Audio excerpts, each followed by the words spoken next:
Members of Parliament, support staff, radio listeners, TV viewers, all following this meeting via social media, members of the media, ladies and gentlemen, good afternoon. I welcome you to this public meeting number 14, a question hour for today, Monday, March 17, 2025. At this time, I want to give a special welcome to the Honorable Prime Minister and Minister of General Affairs, Dr. Luc Mercelina, and his support staff here present. We have established a quorum of 8 members. Please stand for a moment of silence.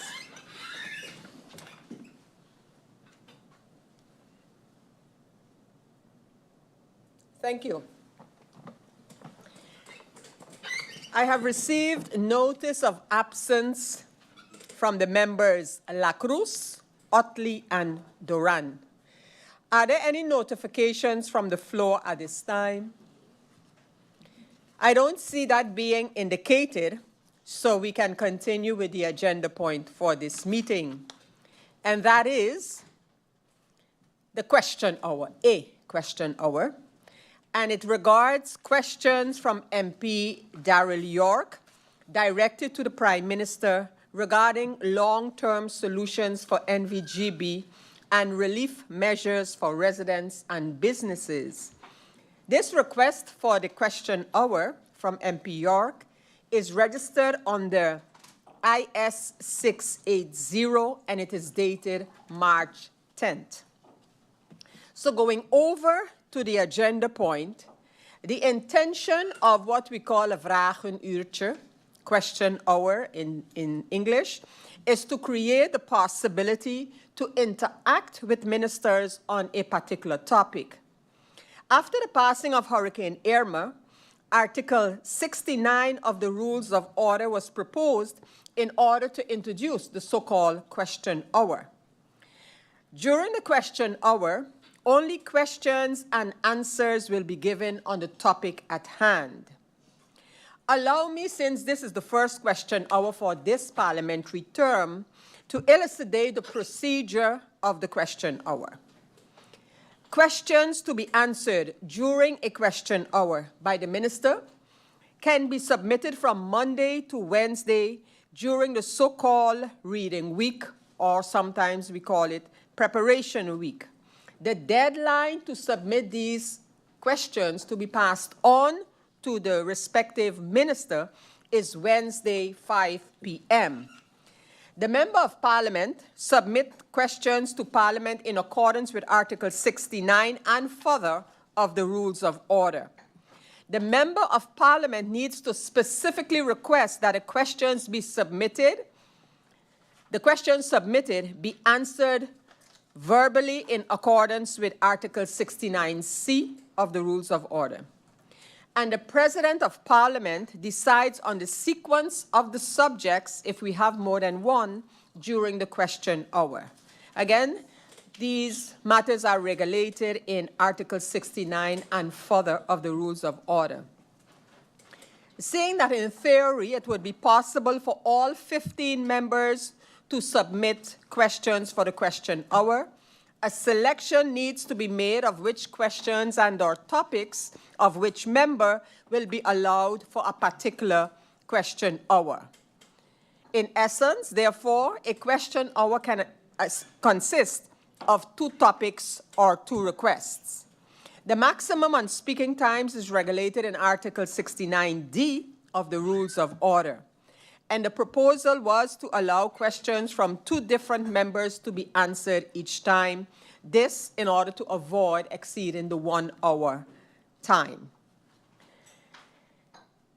Again, just to elucidate, the 2 members are chosen based on date and time the questions were submitted to the President of Parliament. If more members submit questions, I will have to ask the members if their questions are still relevant by the time we do have the question hour and if answering is still necessary. The relevant minister is invited by letter along with the questions posed by the Member of Parliament no later than Thursday, 12 p.m. And a convocation for the question hour will be sent out by Thursday at 5 p.m. no later. If the relevant minister agrees to answer the questions verbally, the question hour will take place as scheduled on Monday. The Member of Parliament will get the opportunity to read his or her questions as submitted for a maximum of 2 minutes. The minister is given the opportunity to answer the questions for a maximum of 1 minute per question. The Member of Parliament is then given the opportunity once more to ask additional questions for a maximum of 2 minutes, and the minister is given 1 minute to answer each question. The President may then allow other members of Parliament to ask questions for a maximum of 1 minute about the same topic. This is in accordance with Article 69 once again, 69D to be exact, paragraph 5. The minister is then given 1 minute to answer each question, and that again is in conformity with Article 69D. During the question hour, it is specifically stated that no permission can be asked to hold an interpellation, which is also another way of questioning ministers, nor can motions be submitted. So today, members of Parliament, ladies and gentlemen, we have questions, as I mentioned, that were submitted by MP Darrell York, IS 680, for the Prime Minister and Minister of General Affairs. These questions were submitted in accordance with the rules of order. The Prime Minister and Minister of General Affairs, Dr. Mercelina, was invited by email and by letter of March 12th. Hence, in accordance with Article 69D, paragraph 3, Member of Parliament, Mr. Darrell York, will read his questions to the Minister. At this time, we will have MP Darrell York reading the questions as they have been requested and provided to the Prime Minister. MP York, you have the floor. Thank you, Chair Lady. Once again, good afternoon to the Chair Lady, the Griffier, Prime Minister and his staff, honorable members, and the viewing public. Before posing my questions, I would like to elucidate on the matter. This request pertains to a motion that was passed by Parliament during the 2024 budget debate held in October 2024, calling for urgent financial relief for residents and businesses affected by the ongoing challenges by NV GEBE, including excessive utility costs, billing inaccuracies, and frequent power interruptions. While the frequency of the power outages has decreased, there remains a lack of clarity on the status of the relief measures that the residents and businesses can expect, as well from the long-term solutions for NV GEBE. Therefore, I seek answers to the following questions. There were 3 questions posed. They go as follows. What specific financial relief measures will the government implement for residents and businesses, and what is the expected timeline for the implementation? 2, what concrete steps is the government taking to ensure NV GEBE's long-term financial and operational stability to prevent a similar crisis in the future? And number 3, what is the current status of the generators to where that were purchased, that were to be purchased for NV GEBE, and how has the delay in publishing the budget impacted their procurement under the CAPEX budget? That would be all for now, Madam Chair. Thank you. Thank you.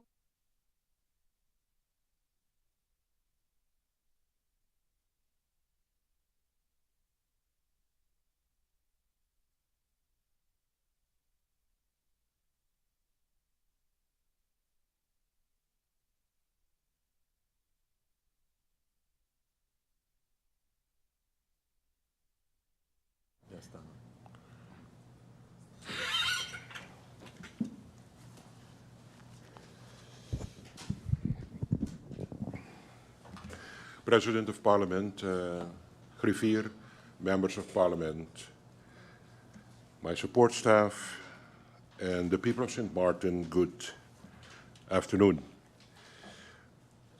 Coming to the giving answer to the first question of MP York, the following, it's about the specific financial relief. The government of St. Martin acknowledges, of course, the financial burden posed by the rising electricity and water costs on residents and businesses. As part of our commitment to economic relief and sustainability, we are undertaking a comprehensive evaluation of the electricity and water tariffs with a primary focus on, of course, the fuel clause. Our first focus is, of course, on the reduction of the fuel clause. Ongoing analysis is being conducted to verify the validity and also the reliability of the fuel clause. Secondly, we are exploring the possibility of adjusting the formula to ensure that fuel cost accurately reflects actual consumption, preventing excessive charges. Thirdly, the government is reviewing the international fuel price benchmarks to determine if adjustments can be made to lower costs. Second focus is the regulatory oversight and transparency that we are looking towards. This we want to achieve by establishing an independent review process to assess and validate tariffs calculation. Secondly, implementing regulatory safeguards to ensure that changes in fuel and operational costs are transparently reflected in consumer pricing.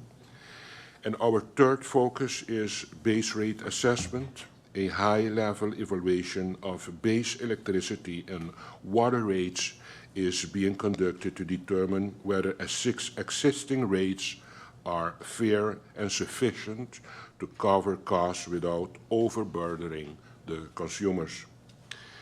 The expected timeline that is also questioned in question number 1 is, our idea is in this Q1 to have a completion of the fuel clause quantitative analysis and fuel price benchmarking.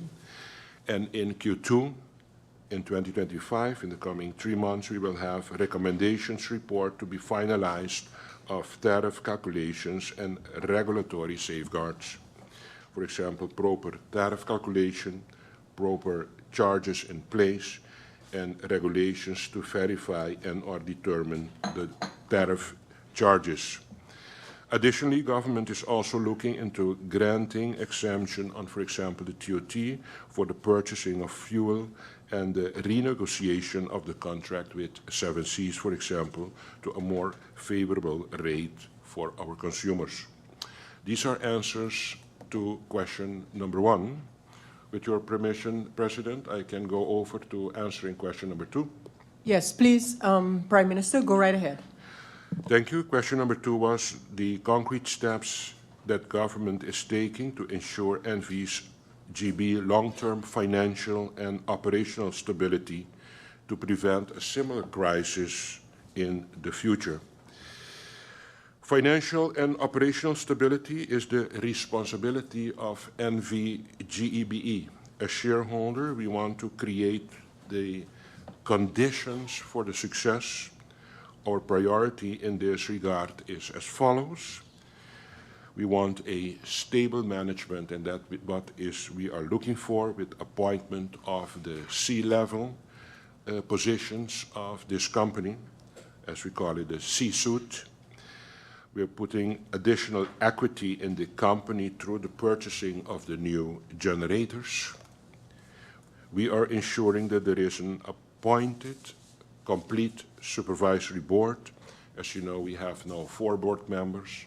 We are moving towards 5 board members, and eventually even we can go even till 7 board members if we follow the articles of incorporation. 4, we would like to encourage NV GEBE to purchase their own fuel storage bunkers. 5, exploring the introduction of transitioning to renewable energy by securing land for example, solar or wind energy project, and promote co-ownership by the consumers through energy buyback via the clients that are consuming this energy. And 6, ensuring historical mistakes that will not repeat that we paid recently a very high price for with our national energy crisis. And how can we do that? For example, by structuring an effective and efficient maintenance program for the new generators and those currently already commissioned. The third question of MP York is, what is the current status of the generators that were to be purchased for NV GEBE? And especially, how has the delay in publishing the budget of 2025 impacted their procurement under the CAPEX budget? MP York, the government has secured the funding already as part of the budget of 2024. So it's not a budget 2025. The funding for the new generators is not part of the 2025 budget. The status is that NV GEBE is preparing the request for proposal, the very known RFP, with the support of an external group. The 2025 budget has no impact on the timeline of the purchase of the new generators. For one, because the funding is not needed as yet, the tender package needs to be finalized first. These are the answers to the questions of MP York.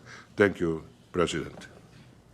Thank you, Prime Minister, Minister of General Affairs, Dr. Luc Mercelina, for providing the answers to MP York's questions. Of course, the Prime Minister was given a little more time than the 2 minutes per answer, because you can cut him off if he's given an answer to questions posed. So, but it is something that we have acknowledged as part of the question hour, and this is elucidation to my colleagues that we need to look at in terms of the timing that is given for questions and the answers. But right now we're dealing with what we have before us. So MP York, you have the opportunity as the MP asking the questions to ask, I want to say if you have the need, but of course you are the lectern, so any related additional questions to the Prime Minister. MP York. Thank you, Madam Chair, and thank you, Prime Minister, for your answers. I have a couple of questions for clarification. On the explanation of the appointing of the Cs to the Management Board, I didn't really get a timeline for implementation on that. When will that be, as well, as along with the completion of the Supervisory Board? What is the timeline for that? I remember in October, when it was requested to come back in 2 weeks, the Prime Minister, alluded to the fact that that was unrealistic. I agree. It has now been something like 20 weeks since then. Am I understanding that the implementation of whichever relief measures that are now being researched would not be implemented until the end of Q2, which would be July, August? So if the Prime Minister can explain that. And lastly, on the idea of basically the research on GEBE purchasing their own bunkers, to my knowledge, and I stand to be corrected, the current bunkers are owned by Sol. Would that mean as well that GEBE will be renegotiating their terms with Sol as well, and all other things that comes with that? So those would be my 3 points of clarification. Thank you. Thank you, MP York, for your additional questions, and the Prime Minister have the opportunity to answer them now. Prime Minister, I see you have stood up, and because I was going to remark, given the nature of the question hour, it would be expected that you would answer now. Of course, if there's information that you need to still provide to the Parliament, that can be said in your answers, but it's not as our regular meetings where we will adjourn for a half an hour to come back. So I just wanted to give the context of the question hour. So, but Prime Minister, I see you have stood up and ready to address the questions. Prime Minister, you have the floor. Thank you, President. For us to understand the timeline for nomination of sea levels, for clarity's sake, this procedure started almost more than 8 months before I took office in 2024. We have had in that time that we had an independent organ in the name of the BDO was requested to do the recruitment of C-levels for GEBE. It was in June, that's almost 8-9 months after that, on my request, I approached the board and told them, please, a procedure that was ongoing since end of 2023, can you please, seeing the condition that the GEBE is in with the national crisis, if you guys can speed up this process. In the third quarter of 2024, going to the fourth quarter, we received the proposal of actually the selection that took place by the independent bureau, in this case, BDO. And as you know, they propose candidates, and they propose candidates on 3 different levels, on CFO level, on CEO level, and also on COO level. Those proposed by BDO through the SBOD, the Supervisory Board of Directors, to the shareholders. That is what we got handed over from the Supervisory Board. We had our internal discussion in the Council of Ministers. We respected the proposal of the BDO on the mandate that was given by the former government. So we just followed the line that was chosen by the former government to just proceed. The only interaction that we had is seeing the crisis of energy.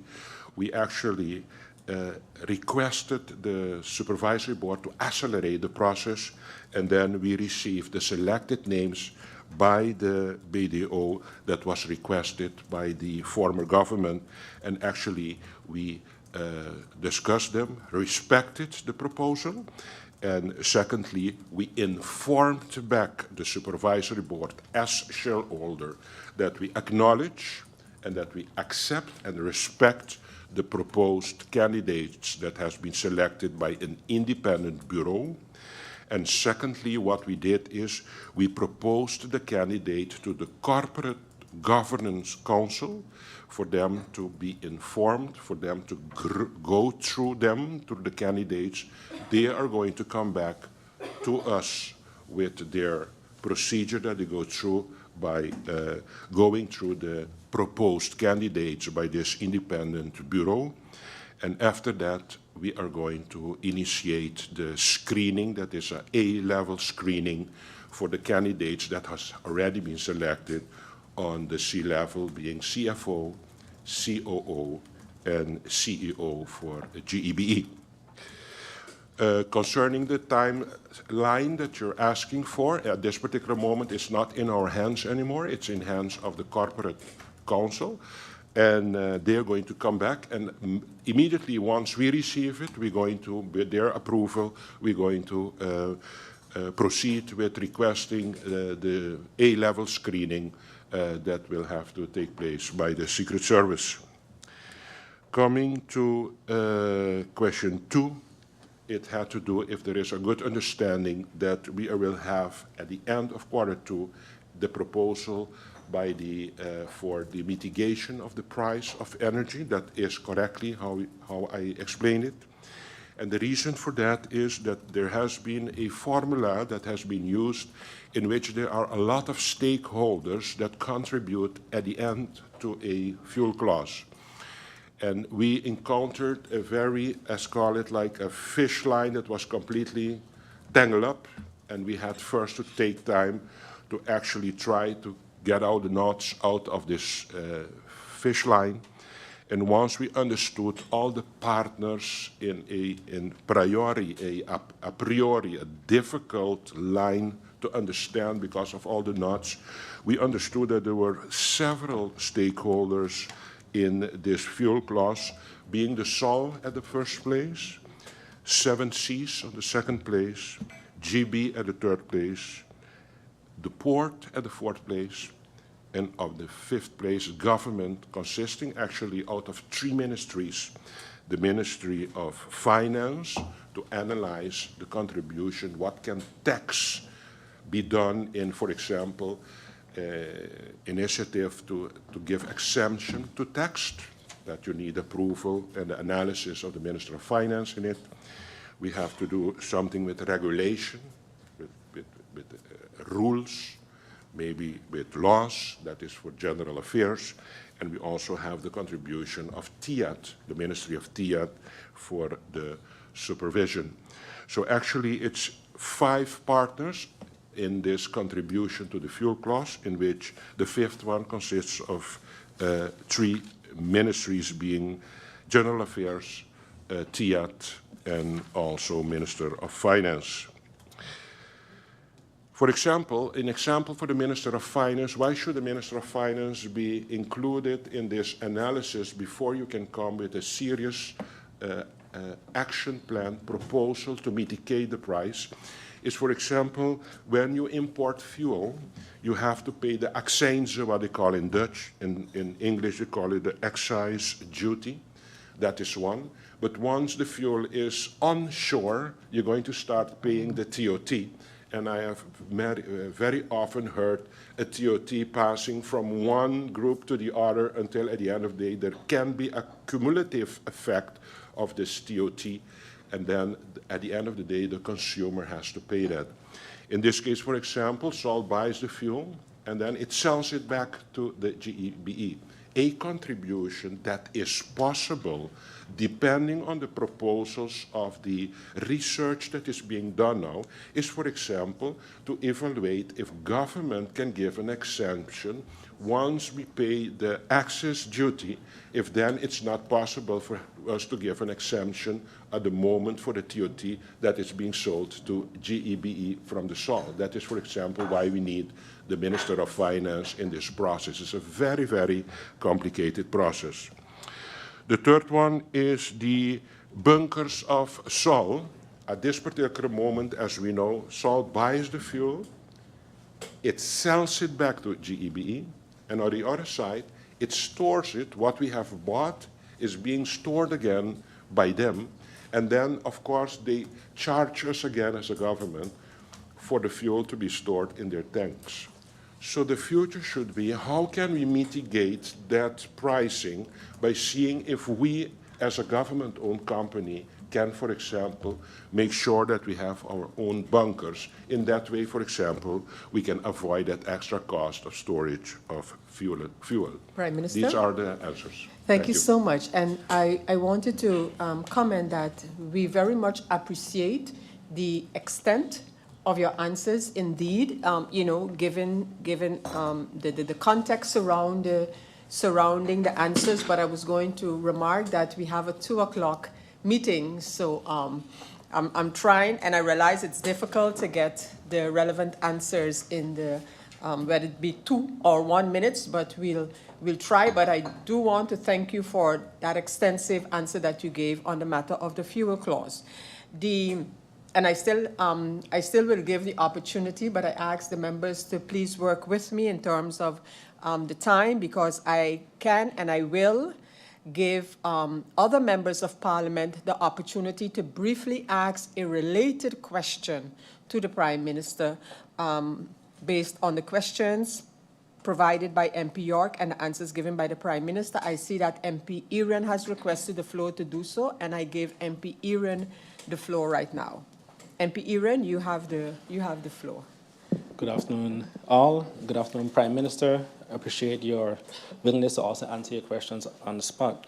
Prime Minister, you mentioned the granting of TOT exemption. Has Sol actually requested this? And you also mentioned that government is looking into it. So what is it exactly? Is the Ministry of Finance already on board? Has the Department of Fiscal Affairs already started this? Because when you mentioned government is looking into it, has that process already started? Which entity is actually conducting the evaluation that you mentioned for the fuel clause? And what is the expected timeline for final completion? Regarding the management board, when exactly were the names submitted to the COM, and when exactly did the COM submit those names to the Corporate Governance Council saying, hey, we are ready now to move ahead? And regarding the CGC, is it typical, customary, or mandatory, once you have board members, to submit them to the Corporate Governance Council before we proceed? That's it, MP Irian, from your side. Yes, you have sat down, so I thank you, MP Irian. We have now, I'll give MP Labega the opportunity to pose his related question or questions. MP Labega. Good afternoon to everyone. Thank you to the Prime Minister for that brief presentation. Question.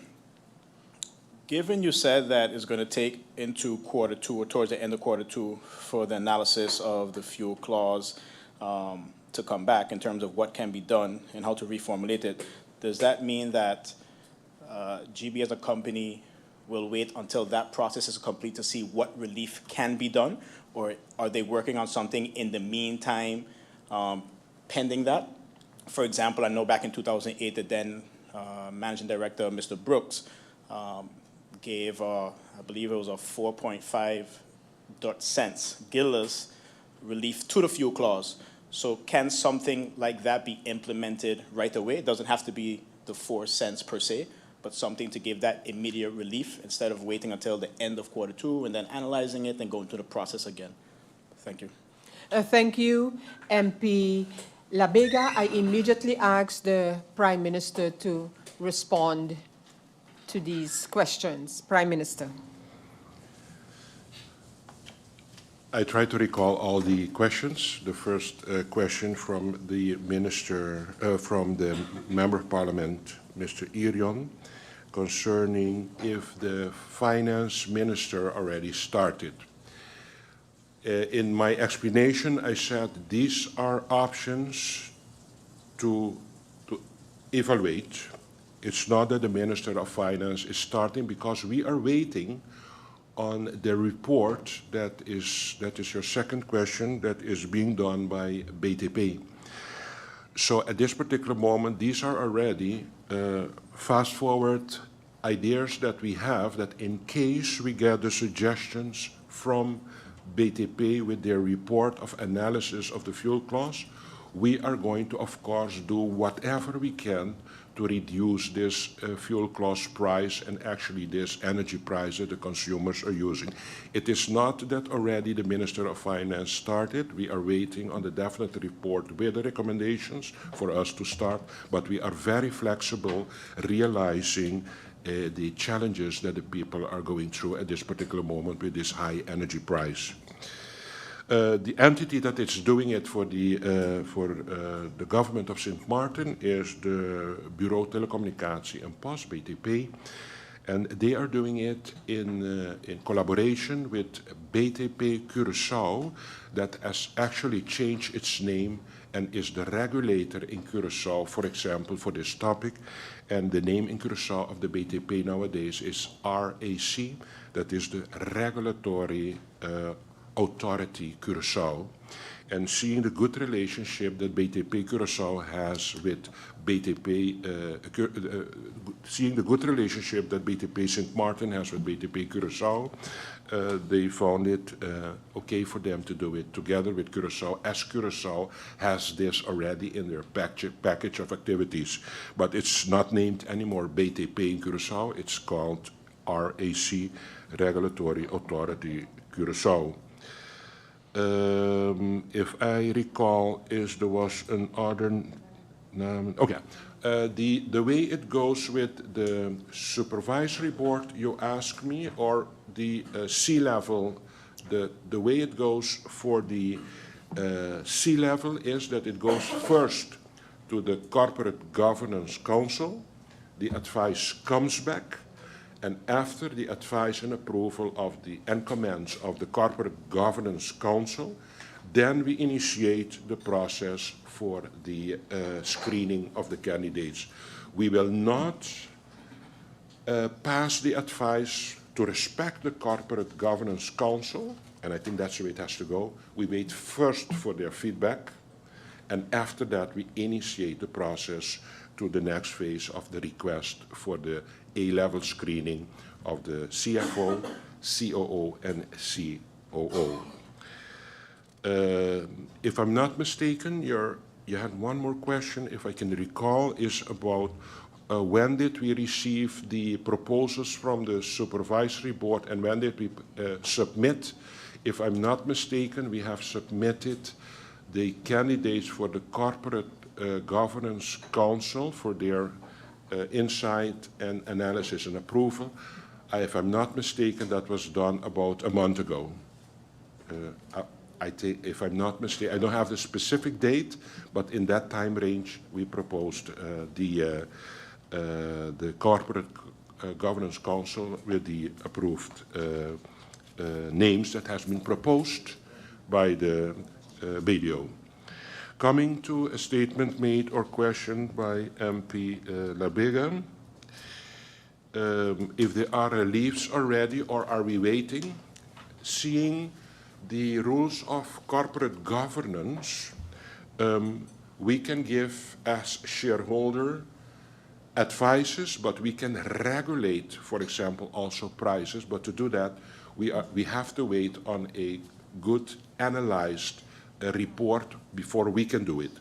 If GEBE as a company wants to do something with reductions, with sense, as you said just now, that is to their prerogative.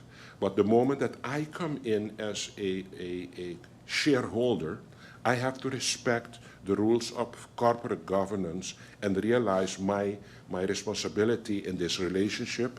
And that's why the only way that I can do it is if I have well-founded arguments to come with serious proposals through the Supervisory Board for them to delegate it then to the managerial level on C-suite level of the company. That are the answers, I think, for now, based on the questions that have been directed to me. Thank you, President. Thank you, Prime Minister. MP, with the indulgence of the other members of Parliament, I am going to give MP Irian the opportunity to briefly ask a related question to the Prime Minister, and then we can round off this topic. Thank you, Madam Chair. It wasn't a new question. It was just a question that the Prime Minister missed. I asked in relation to the corporate governance, if that's customary or mandatory for all boards to go to the CGC first before they are taking up the position. Thank you, MP Irian. Prime Minister. Seeing the turbulences that government-owned companies has gone through in the past years in this country, that put them where they are today. It has not been customary, or it has been customary, but what I think is assuming my responsibility for transparency and accountability and promoting corporate governance, that is the way this cabinet is going to move forward by every time again proposing these candidates for the evaluation of the Corporate Governance Council before we move forward. Thank you, Prime Minister. Again, looking at the clock, I'll give MP Roseberg the opportunity to ask a brief question, and then we'll round off. Thank you, Chair Lady. Blessed afternoon to the Prime Minister and the support staff. Also a blessed afternoon to my colleagues. Just to add to the question my colleague MP Labega asked in regards to the temporary relief until this matter is finalized and more clarity is given. I do understand your position through you, Madam Chair, as a Prime Minister, but I also understand the importance on this topic. So I'm just asking, seeing the role of the Prime Minister in regards to this matter, and also the role of GEBE, that the Prime Minister, if it has to be through the Supervisory Board, still can put that extra attention on the matter to look into temporary solutions until the fuel clause matter is finalized, because I do believe this is an important topic and has been raised awareness for the longest of while right now. So I do believe that the public would like to know what will temporarily be in place, although respecting the role of corporate governance. Thank you, MP Roseberg. Prime Minister, could you briefly go into that question, please? MP Roseberg, thank you very much for your question. Important is to reiterate that this government is very aware of the social, economic challenges of the people of this country at this particular moment, and we are doing our utmost best to try to come with decisions that are going to have a significant impact on the cost of energy for the consumers of country St. Martin. So I can guarantee you that will happen. As you know, I always say I'm very allergic to poverty and challenges to actually keep your head above water. So I'm very aware of my people of St. Martin, and of course, this Prime Minister will do with his government whatever is possible to get a good control of the price that will be acceptable to contribute to a good livelihood of the people of St. Martin. On the other side, for example, as I said, GB can do their own thing until I come in with my pressing suggestions that I hope they will have to follow up on, what I hope, because we have a good relationship with GEBE as shareholder. And the other side, for example, the GB already was busy with the senior relief program that they're busy with, that a lot of people are benefiting from. But of course, it's not sufficient, and that's why I'm stressing for us to get this and research going as fast as possible, that we get a good report with suggestions for me to give follow-up, to get the impact that we all wish for the people of St. Martin. Thank you very much. Thank you, Prime Minister, for your participation in this question hour. Members of Parliament, thank you for your participation. To the requester of this question hour, MP York, thank you as well. And I want to, of course, thank as I mentioned, the Prime Minister and his support staff for your presence here today. And members of Parliament, of course, I remind you of the question hour possibility that you have to ask urgent questions to any Minister of Government. We try, along with the Secretariat, to schedule these as soon as we can. Hopefully we can keep in line with the rules of order in terms of scheduling it the week after it has been requested. But until that time, I want to thank all who participated in this meeting. And with this, we have come to the end of this question hour and this meeting. Thanks once again, and I hereby close this question hour. Question hour closed.